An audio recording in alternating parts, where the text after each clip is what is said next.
সেই জনগণের ক্ষমতা শেখ হাসিনা ভোর রাতের ডাকাতের মতো তিনি কেড়ে নিয়ে তিনি তার অবৈধ রাজ সিংহাসন তিনি টিকিয়ে রাখার চেষ্টা করেছিলেন।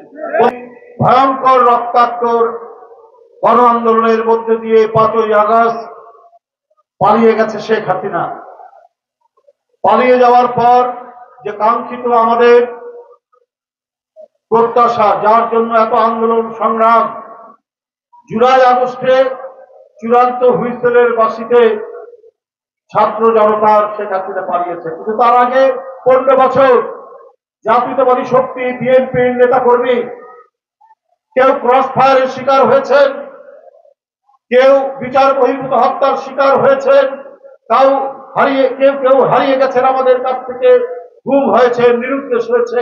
আমরা তাদের হদিশ এখনো পাইনি।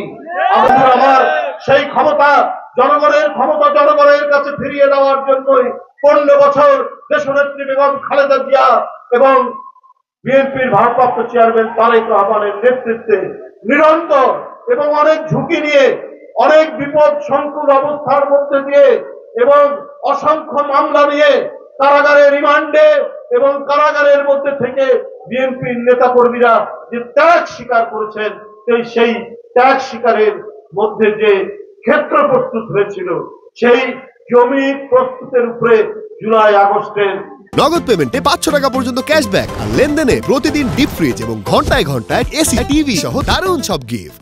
ছাত্র জনতার আন্দোলনে অবশেষে শেখ হাসিনাকে পালাতে হয়েছে।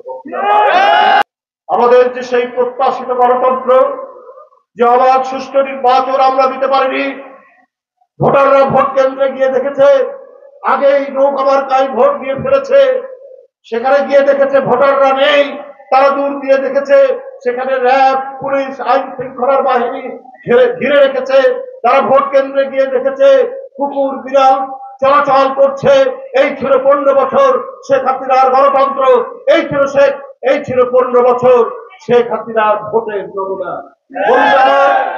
যে ভোটের জন্য এত রক্তদান, যে ভোটের জন্য ক্রস ফায়ারে অনেক নেতা কর্মী জীবন দিয়েছেন, অদৃশ্য হয়েছেন, সেই ভোট তো আমরা এখনো পেলাম না।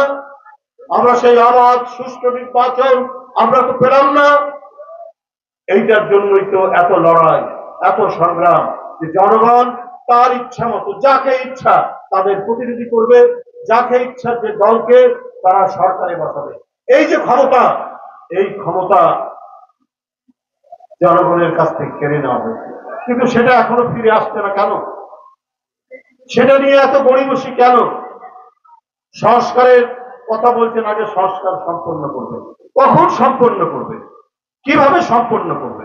সংস্কার তো কখনোই আপনার একটা পুরনো 400 বছরের পুরনো বট গাছের মতো এক জায়গায় দাঁড়িয়ে থাকে না। সংস্কার আপনার পদ্মা নদীর পানির মতো, মেঘনা নদীর পানির মতো, বঙ্গোপসাগরের স্রোতের মতো সংস্কার এগিয়ে চলে যুগে যুগে এবং সময়ে সময়ে যখন জনগণের যে প্রয়োজন, সেই প্রয়োজন অনুযায়ী সংস্কারের স্রোত অব্যাহত থাকে। সংস্কার একটা নির্দিষ্ট সময়ের জন্য নয়। বন্ধুরা আমার, আপনি কবে সংস্কার শেষ করবেন? কি সংস্কার করবেন? এই যে সংস্কারের কথা বলছেন, কমিশন করেছেন, রাজনৈতিক দলের সাথে ঐক্যমত হবে, সেটা কবে হবে? সেটা কবে হবে সেই কথা তো আপনি কিছু বলছেন না। মানে বিয়ে বাড়িতে বউ সাজিয়ে গুজিয়ে তাকে পালনের মধ্যে বসিয়ে রাখা হয়েছে, বড় চলে এসছে, কিন্তু এখনো বিয়ে বাড়ির খাবার নাকি রান্না হয়নি।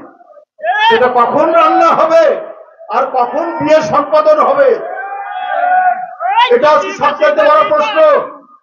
কখন সংস্কার আপনি সম্পন্ন করবেন আর কখন আপনার নির্বাচন কমিশন তফসিল ঘোষণা করবে, এইটা তো আজকে জনগণ জানতে চায়।